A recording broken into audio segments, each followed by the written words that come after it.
Good afternoon. I hope everyone's enjoying the conference. Who here thinks it's a great event and wants to have it next year? Okay, one person, Matthias. 2 people, 3. Okay, a few more. Well, Santiago, thanks. He's not in the room, but thanks for enabling me to speak at this event this year. I've also was involved at speaking at the previous events that we had in Buenos Aires, so it's good to be somewhere different. I want to talk about specifically data security in MySQL today. And I wanted to look at the risks that exist in that, and how we should assess that, and how we can talk about what options exist or what tools exist, and what's really important to be able to maintain the security of online systems. So I've been working with MySQL now for 19 years, waiting for the next year to tick in so that I've got another decade to talk about. I've done a lot of presenting and publishing in the past. I currently work at a company called Okta. Does anyone here know what Okta is or uses Okta? Oh, great. So in a nutshell, we provide identity management for corporate enterprises all around the world. What does that mean in layman's terms? Think of single sign-on and MFA and all that identity management that you might have in your organization now. And so, our goals obviously are to provide security and efficiency for our customers and applications around the world. And we obviously are a heavy user of MySQL. So why is it important to assess your data security, and what some of the things we need to consider? We as humans look at convenience over complexity. A good example is passwords. Who here remembers 64-character passwords? Nobody? Computers are very good at doing that. Humans are not very good at doing that. So this is something that is an offset between what we have for our systems that we use today and what we as humans want for convenience. Another thing that is a problem is that we are inundated with either cyber attacks or fraud or malicious intents of individuals or companies or nation states that want to gain access to information. So no matter what organization you're working for, we're always competing against those types of threats.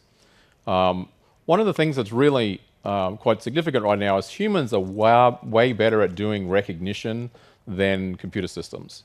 Now, there's been a lot of advancements, particularly in image recognition, but when I talk about like an example later, still as humans, we can identify and process things much better. I just want to start off with an example here to talk about how we need to think about data security. And a question is, who's working in a production system and you still have passwords that are 3 years old? Anyone wish to admit? Okay, everybody in the room probably has a system where a password hasn't been changed for many years. So the problem with that is, have anybody in that company that you're working for now had employees who knew that password and now left? So that is an example of something that's insecure. Let's add another further complexity to that. Are any of the passwords that you're talking about ever been stored in clear text? So they've been put on a file somewhere and they've been backed up to the cloud accidentally that you didn't know about, or they were written down somewhere. These are all examples of data security, very simple security problems that we have and that we need to address moving forward. Another thing that's really important is knowing what's actually happening right now. If anyone here, for example, is logged online to their computer systems, can anyone tell me of someone who's trying to attack your database? Are there any invalid logins that just happened? Is there anyone actually who has access to the system trying to subvertly obtain information? A great example is if you're a company that sends out emails. Is anyone actually now currently probing your system to look for email addresses to be able to use that or sell that information? It doesn't sound like it's much, but these are just really simple examples. And so if we can't actually have data security to identify and manage these, how can we solve more complicated problems? part of the issues that we have today, particularly around MySQL and other open source products, is a legacy, a generational problem about security. And again, using MySQL as an example, until recently, MySQL was installed without an administrator password. MySQL could be installed on a web server with ports open, so anyone on the internet could access that system. So the issue here is that we just didn't have the mindset. Now, other open source products, WordPress is a great example because I know 10 years ago I tried to get them to improve the way in which they just do grant security on the databases.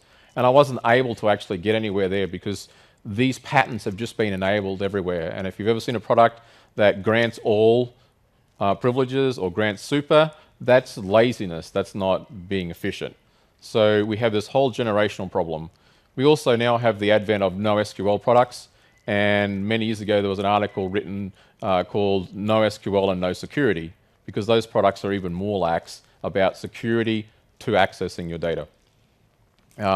Another example I just put in here is Docker. I know when Docker came out, everyone's great, it's wonderful, but here's an example of, yes, just, we connect to a server as root, and the default MySQL configuration either had no password or passwords that were set up in clear text.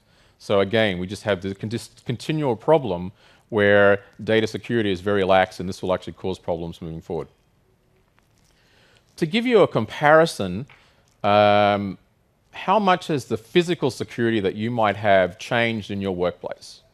I can't speak for what it's like here in Barcelona or for other countries that you're from, but particularly like in Silicon Valley, for example, things are much more secure just to access the building, for example. You have badges with photo IDs or RFID tags. You have security guards. You have passes. If you're going to go to an airport, for example, now, or a sporting event, you have metal detectors. These are all things that are in place now that provide additional security. And if you compare what's happened in the last 3 years, you see those things are improving and getting better. Can anyone say that they're actually doing that for the computer systems today, for their databases? Are they actually looking at having a process of improving things? I want to point out two things here which are interesting that have happened in the advent of the last decade. One of them is monitoring, security cameras, image recognition, things like that. And the other example is the human factor. I mentioned before that humans aren't very good at recognition. If someone came to your office and you had not recognized them before, you're going to detect that really quickly. So we identify like who's in the elevator with us, or who's walking around the building, or who may come in the door. This human factor is something that we need to look at. How do we model some of those things to make what we do in data security better? So how has this risk assessment come about? What do we do that are problems that we identify and that we need to look at? An example in the security world is a thing called passwordless authentication. This is moving to the concept of not requiring a password to log in. We already do that in the database now, which is actually a bad thing because we don't have any checks and balances on those things. So after that, you've in fact actually logged into your computer system, you've opened it up, you may connect to a VPN, you may have multi-factor authentication or a hard token, and you've connected to this computer. How many people here have additional security checks to do something that's critical to your system, like stop a database? I can tell a lot of people do that by the response.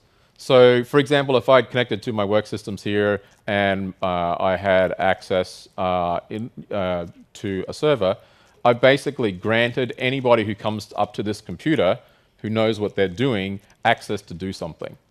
So if I fell down or I walked away from my computer or I was taken out of the room for someone, this is an example of what security we don't even have in place today to access our systems because we've basically given people that type of access.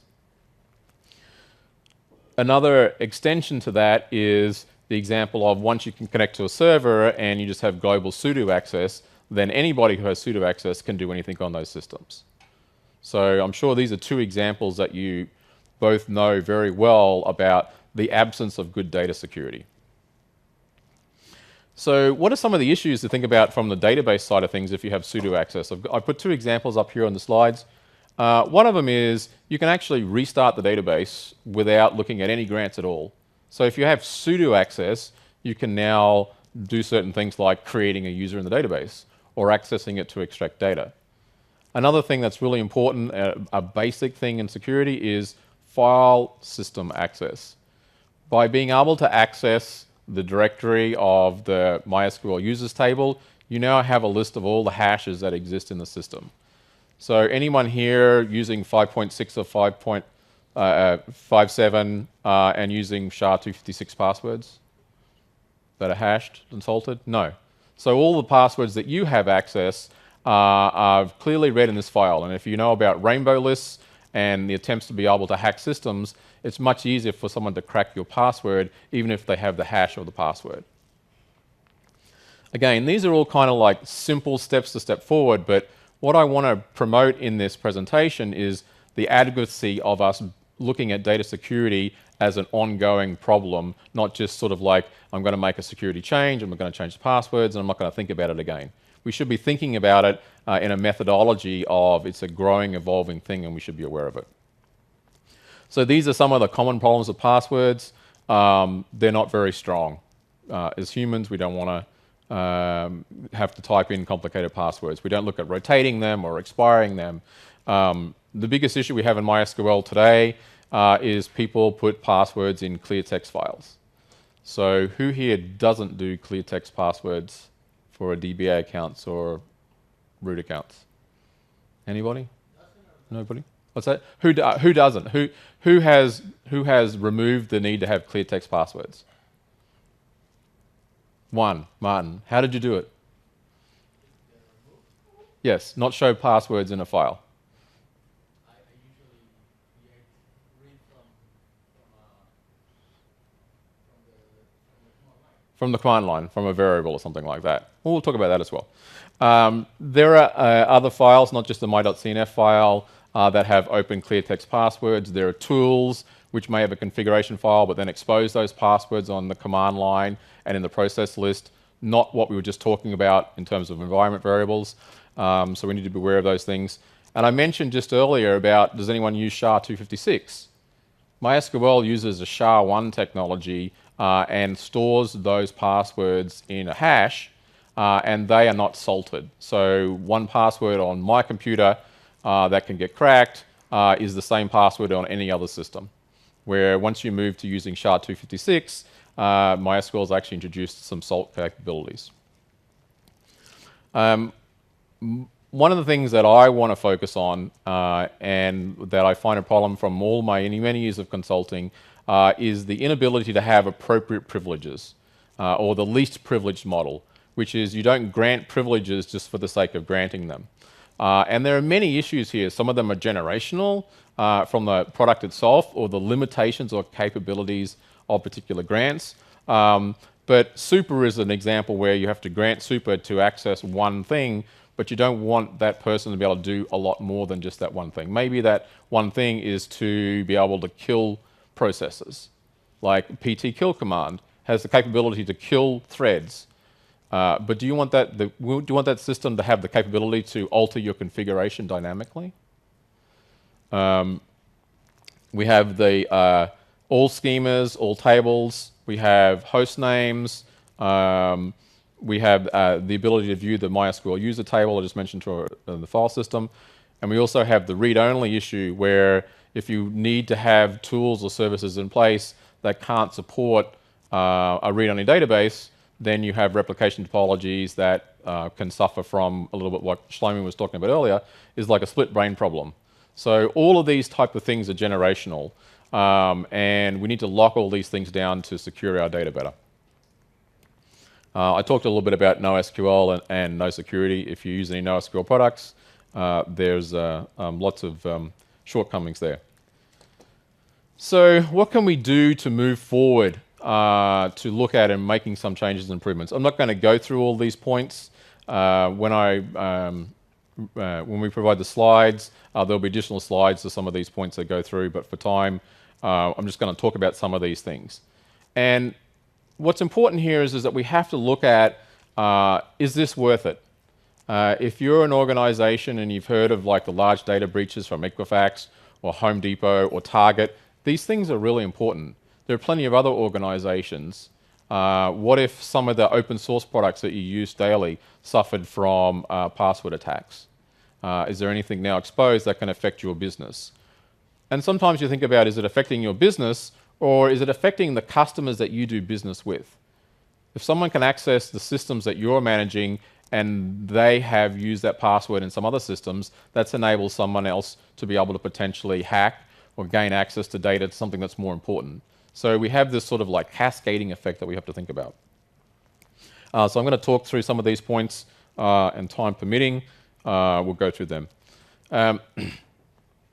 What I have found in the past is just trying to tackle the problem about users and grants, and I'm going to use that as an example later, is we need to have specific accounts that do specific purposes.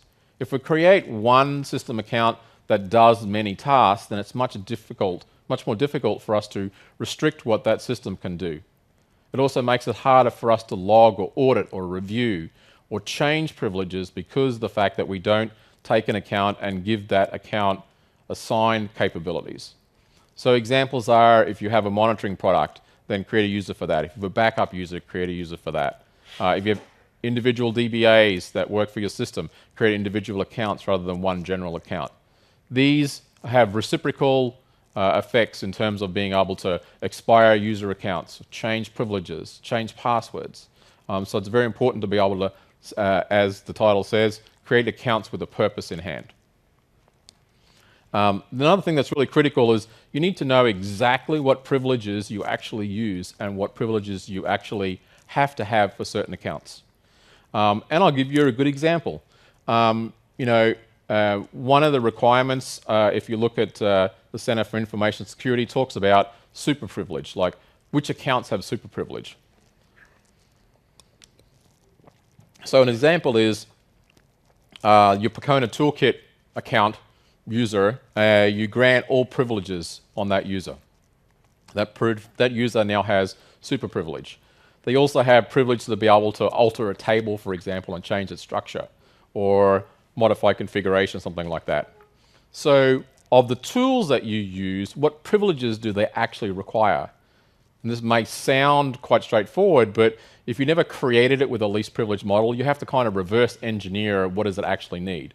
So 2 examples here. Heartbeat actually requires replication client and requires privileges to be able to modify a table to store the heartbeat data. That's all it needs. It doesn't need any more privileges. PT slave delag, for example, requires super privilege because it needs to be able to start and stop slave replication. Footnote here, are there other tools that are capable to be able to address what you're looking at? This is an example of a MySQL 5.6 feature, and I want to talk a little bit later about new releases and features. So sometimes the solution is new functionality may better solve the problem. I don't have an example here about PT kill. I think I actually have that later, but that's also another example where you require super privilege just to kill threads, but not do anything else. Another thing that's interesting is people here or organizations that have developer, test, and production environments. Quite often people might do a validation check to go, is the password I'm using on my system unique? But very infrequently do you see people checking to make sure, is the application user password in the test account different to staging production? Because again, if someone has access to a password that's in a clear text file, in a configuration file, if that user, for example, has more capabilities than it should, like can it alter tables? Is the password that you have in the developer environment the same password that's used in production? So now your data security is much less. I always want to make a note there. If you ever hear people say it's a test environment, it doesn't matter. That's just an attitude, a cultural problem where people have fallen prey to the open source mentality, the products themselves that don't enforce stronger passwords or user accounts or needs for things that are doing. So we have to fight this generational problem as well as we move forward. This is something that I mentioned earlier about removing clear text passwords. If you want to do any type of automation, if you want to do any type of like distribution or work across thousands of servers, then at some point in time you need some type of access that doesn't involve a human. And the simplest solution that is putting a password into a configuration file. Whether it's a .my.cnf file in the user's home directory, whether it's in a general directory, whether it's in a Percona toolkit configuration file, for example, they're clear text passwords that generally can have any type of file permissions and are not locked down to users. So a simple solution there is, when you're using MySQL 5.6 or better, question here, who's not at 5.6 yet? Okay. When you're in 5.6, has anyone actually thought about moving from the old my.cnf clear text model to the new MySQL config editor, my login config option, which now no longer stores a clear text password in a file? So a challenge to people here: if you're running MySQL 5.6, then, and if you're not doing this, why have you not considered doing that? Create a plan to do so. If you're not running MySQL 5.6, as I discussed in other points, find the justifications in your organization of why you want to get to new products, what features they are. You know, maybe you want to have GTIDs for 5.6 or something else, but think of all the other ramifications that someone in your business can sponsor to say, this is important, why we can do this. This is like the simplest example. Okay, we have clear text passwords.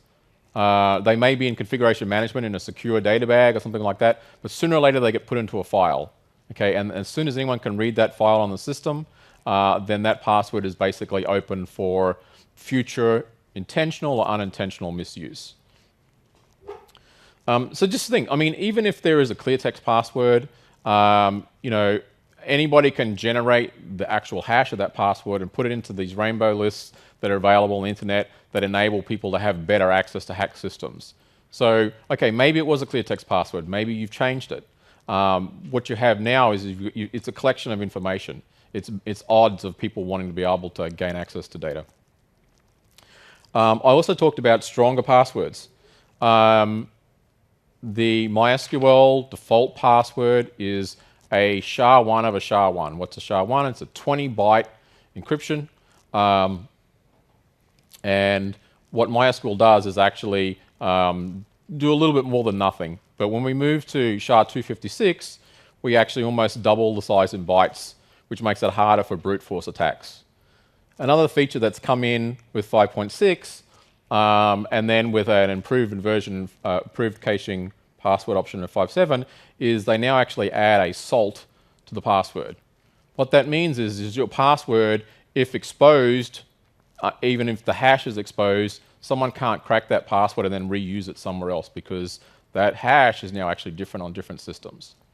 So something to consider moving forward. MySQL 5.7 and MySQL 8 have continued to improve making the default password plugin different, and so this is a way for MySQL actually to catch up on that legacy of not having good passwords. A question might be here, does anyone still use old passwords, for example?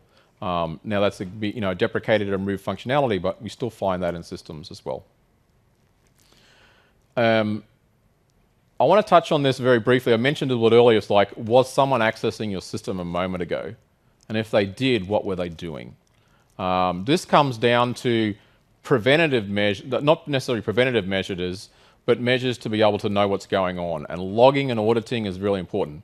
Now, I'm not going to talk about it in any detail. Maria, for example, talked about it this morning with MaxScale and some of the plugins that they offer of MariaDB. But these are things that as organizations you need to consider what's going on in your systems. A good example is, we talked about accounts earlier, and let's say you need to have super access or some other type of access. Some of the functionality that MySQL doesn't provide natively is to be able to whitelist or blacklist commands that you want to execute. To be able to know how frequently you're allowed to execute those, resource limits. Not just the number of times per hour, but the number of times per minute, or concurrent connections.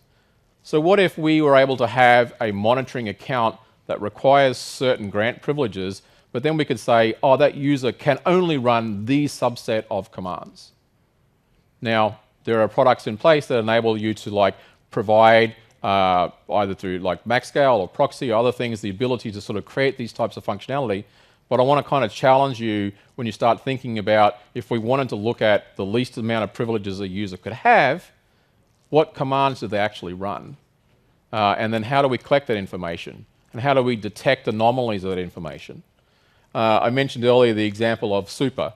If you want to be able to kill a process, you need to have super privilege. If you have super privilege, you have a list of 12 or 15 other things that you can do. Now, until you can magically get to 8.0, which has now created roles, which super is now a role and has much more fine-grained capabilities, you're limited to, if you have a monitoring user or some other user that has super access, has a clear text password, someone can do anything on your database. Something that I have found important to describe and even use in our own processes, we'll go through and we'll have a request to do some work. We'll have it peer reviewed, we'll have it like manager reviewed, we'll have it approved and scheduled. But then that's where the validation stops. We don't necessarily have in our processes a human authentication process for something we do that's critical. Here's two good examples. Let's say I want to drop a petition on a table, or let's say I want to change the master of a replication topology. Does it pay to have a second human to look at what we're doing, to make sure that even though that we have the grants and privileges to do something, we can actually get away with executing that without any type of error? So data security is not just about restricting access to systems or granting the right access to the right users, but also then acknowledging what, for example, may require additional authentication or verification or checks and balances because they're destructive to our potential businesses. I mentioned about software releases. If you ever are stuck on an old version of software, I still have clients that use MySQL 5.0. At Octo, we use MySQL 5.5 and 5.6, for example. If you want to start to evaluating new features or new capabilities of products, for example here, who might like to play with JSON data object in the database, which is MySQL 5.7. You need to look at what other capabilities are available, including security, to advocate for being able to get access to new systems. I've mentioned some of these things before, SHA-256 password, MySQL config editor, super granularity. These are just a couple of things. In fact, there's quite a larger list here of things that are security related that people should consider. This is all great to talk about, and let's say, for example, you want to implement better users or better grants. The reality is that if you have a 24/7 complicated topology set up in MySQL, this is not easy. In fact, it's actually really hard. So there's many things that I'm not going to talk about. I have a couple slides at the end about data security risk. But let's just talk about users and grants. Has anyone actually thought about how complicated it is to modify the users that you have in your production systems? Let's say create a new user, for example, or change their password without a capability built into MySQL. Users, for example, are not just users. A MySQL user is a user at host. So the first problem is, do you lock your users down to individual hosts or IPs or a range of those? Do you have different privileges that you might have for different users? Then you have, in MySQL, the grant privilege and the revoke privilege. They may sound similar in terms of mirroring, but they have different capabilities. And then you have different types of accounts. Changing a password is simple if you have a single system. It's much more complicated if you have a complicated topology. So I talked earlier about, very briefly, about read-only. If you have a complicated MySQL topology, do you run with read-only across all of your slaves? Or do those slaves, for example, have read-write capabilities? This would change the way in which you think about how you want to change a password. If you use replication, for example, then you're relying on that to solve the problem of being able to access a failover master that is in read-only mode. Then you have to consider about other options? Are there, like, for example, lag slaves? And if you have like a monitoring tool that compares grants between systems, now you have a discrepancy. If you decide to use configuration management tool, something that's sort of going to go out and apply grants to systems, do they apply that to all servers individually? And do they ensure that they don't replicate those things so that they don't follow through? So you get like you create a user on a master and a slave at the same time, and then slave replication will actually fail. So, in a simple master and a master-slave topology, you may think that your approach may work one way, but if you start to have a more complicated technology approach, a multi-master user account approach, slave slags, you have to consider what option you choose, what tools you have in place, how you monitor and access those systems. We talked about user accounts. We have the user at host problem, identifying whether most organizations will have the same privileges depending on what host portion that they have. So if you create a tool, you need to work out, is that kind of like an implied rule? MySQL can't enforce it. So there's something that, like, internally in your processes you need to enforce. One of the biggest issues, particularly about like removing users, and if you have like a complicated topology that has multiple slaves and intermediate slaves, for example, and someone randomly created a user in one of those servers, now you want to remove them, you can't use replication to drop the users because they don't actually exist on the systems, some of the other systems, for example, the master. You also can't, for example, then run it across all the systems if you're using read-only, because you require the right privileges, technically, if you can't get around that, to be able to like drop users. So here's a really simple example where this functionality didn't happen until MySQL 5.7, the drop user if exists capability. May sound very simple, but it actually solves one of these actual convergence issues that we have with user accounts. But let's talk about something more interesting, which is about grant convergence. So if you go away and go, okay, I have accounts that have too many privileges, I want to reduce those privileges, and I want to do it in a real-time system, and I'm not going to go away, create a new user, and then change my application to point to that new user. If you want to manipulate things dynamically, then you come into several problems. So let's say we have a monitoring user that connects to the server every second and gathers a certain amount of information. And let's say this user, for example, has more privileges than it needs to. Come up with a few examples here where the user's been given super privilege, the user has privileges on a particular schema, and it can also actually do work in the MySQL schema. But really all we need is to just have process and replication client on all tables and schemas. Now, to apply that across many systems and to ensure that monitoring doesn't fail during that time, we have a problem of how do we get to what we have to what we want. And so this is one of the issues with just, okay, we have a desire to improve security, but the implementation of that within the MySQL scope and its SQL capabilities is limiting. So the actual implementation problems become more time consuming than the thought process of what we want to do. And here's an example where there is a capability where there's a difference between grant and revoke. So you can grant an individual privilege, like for example select, and then you can revoke that select privilege. But you can also revoke all, which will actually remove all the privileges no matter what they've been given to that user at the time. Unfortunately, it doesn't remove all privileges because if you're familiar with how users are created, there's always a usage privilege. So we never have this situation of we can remove all privileges, check to make sure nothing there, and then reapply them because we have to consider that capabilities.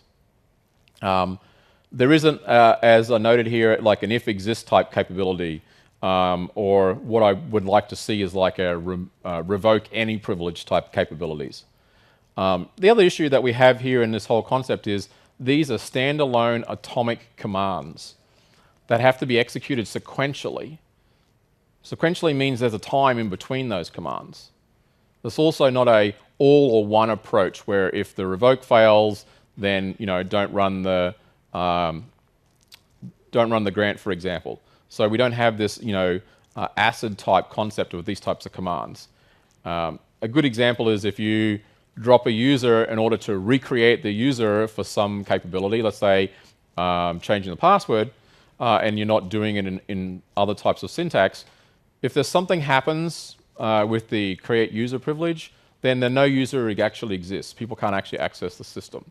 So we have this, now we have a subsequent problem, and if we look at the convergence concept before, is like, okay, how do we clean up accounts that are incomplete to make sure that they're consistent, so therefore it's easier to manage later? We now have another problem that we need to address. And you want to try to avoid like human intervention, or particularly if you're much more stringent in what you're allowed to run and not allowed to run on systems through approval processes, how do you cater for these discrepancies? One of the things about users and grants, which I find quite interesting, is you really need to potentially have a configuration management database that stores this information so that you can apply it to systems. We're only talking about MySQL here, but if you manage other data stores, we use Cassandra, Redis, Elasticsearch, for example. If we want to have some level of consistency across those things, how do we support and cater for that? If you just keep information in certain types of flat files, how do you manage passwords versus hashes? You can create a user with the hash, so that's a fractionally better, more secure than a clear text password. But if applications need to access something, or you need to write that clear text password because of a configuration file, it has to be stored somewhere. One thing that's interesting is we use PT show grants to look at what privileges we have, and I use that as a mining tool to look at where discrepancies exist and how we would have to move down this convergence issue of like ensuring that grants are consistent across servers. Is that, for example, the basis of knowing what the configuration should be? If I have a file that lists all the grants that I have in the system, and I can run the same tool to compare what grants I do have, and if the difference is nothing, then they're the same, then that's good, right? So, but can we use that tool to reconcile differences? It doesn't support, for example, if a user did exist and now it needs to be removed. It doesn't have that clear text password. And one of the other things that it actually does do, which does help this, is the concept of grant versus create. So the correct way to create a user with a password is to use the create user command. But historically, you could just grant the privilege with an identified by statement. You never had to actually create a user. And so PT show grants is an example where it uses that model as opposed to creating users and then being able to grant and revoke things. So this is another issue in terms of like when you want to be able to maintain like new users or change of users, for example. I mentioned very briefly earlier about some type of guidelines. The Center for Information Security they call it a benchmark, but really it's like a concept of the most basic things you need to do for securing systems. They talk about many things, not just grants, for example, but this is an example to give you an idea.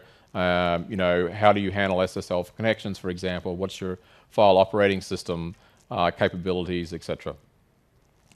We're probably pretty aware of CVEs. You would have heard that name before, where there's some type of vulnerability. If you've ever read release notes, you'll see, okay, well, we've patched this thing or this thing. Some of those things are definitely data related. And then there are other types of bodies or standards that do enforce certain requirements for how you maintain security of your data. And so there are things to think of. To just give you some food for thought of a couple of things that are a little different, anyone here used RDS before? So RDS is an example where you are not given super privilege, but there are times when you need to run commands that require super privilege. So they address that problem by having functions and procedures to enable you to do individual tasks. For example, to be able to kill a thread, or to be able to skip skip global slave SQL counter, for example. So they've created a mechanism to provide more fine-grained security by being able to have actual functions to do those, and then you're granted privileges to be able to execute those things.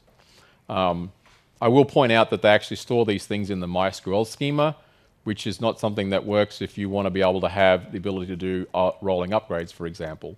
But because they control that, they have the ability to be able to support that information. There are a few things that are on my wish list of I wish MySQL could do these things, and they've evolved over the years. A really good example of how something exists in one object that doesn't exist in another is when you create a table, you can assign a comment to it. You can't do that with a user. You can't put information in there that's visible for someone to be able to review and access. Things about accessing accounts, changing passwords, or the super problem that's existed for since the release of the product, these are features that are now being implemented in newer versions of MySQL that comes out. Some things that I grapple with when I talk particularly about what should users do, what that auditing and logging capabilities are, leads into then what are they allowed to do, which is the whole whitelist and blacklisting option. Are there certain commands that a user can run, or are there certain commands a user is not allowed to run even though they have the privilege to run that? And particularly when you start to working out how do I align grants and privileges, being able to revoke any privilege rather than all privileges, and being able to do that across all schemas makes it easier for us to reset back to a user that exists without having to recreate it, to be able to move forward in terms of being able to create the permissions you want that user to have. So in wrapping up, whilst the title is talking about data security, there are a magnitude of different things in that realm that I haven't even talked about.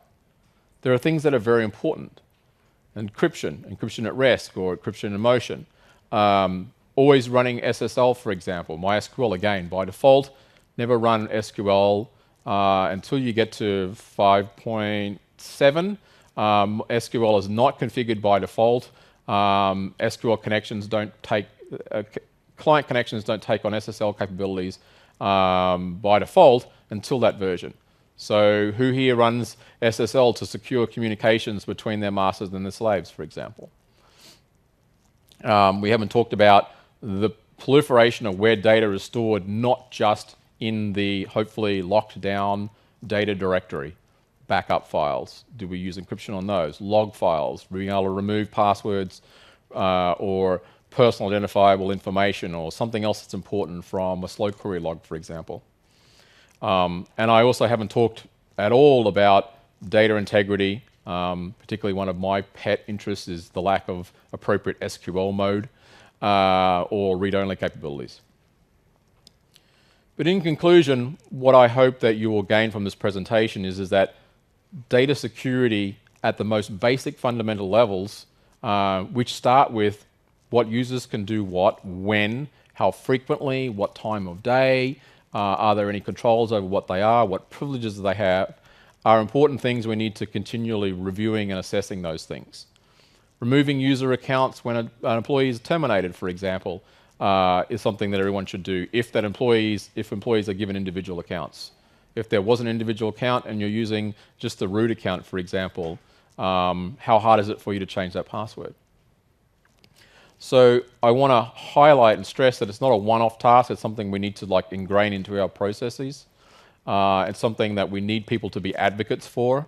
All the years that I've done consulting, very few organizations are very proactive about focusing on security. They may think that there are more important things preceding that, like, okay, well, to log into the system, you need to have multi-factor authentication. But once you pass that barrier, then you have access to everything. And then there's no controls to know what you were doing. So sometimes these things are important. I think as we move, as organizations move in the coming years, knowing what someone did do will be just as important as knowing do you have the capabilities to do something. So it's good to get ahead of that and to be able to restrict what people can do unnecessarily. So in that note, that's all I had to talk about on this topic. Are there any questions? You mentioned before when you were talking about destructive operations,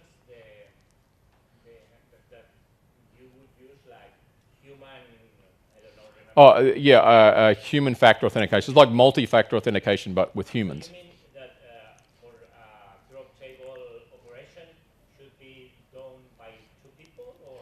Well, that's the question. It's like, let's say, for example, you are doing the work and you're going to drop a table, and someone's reviewed the commands that you're going to execute, and now you're going in, and you're executing them in your stage environment, your load testing environment.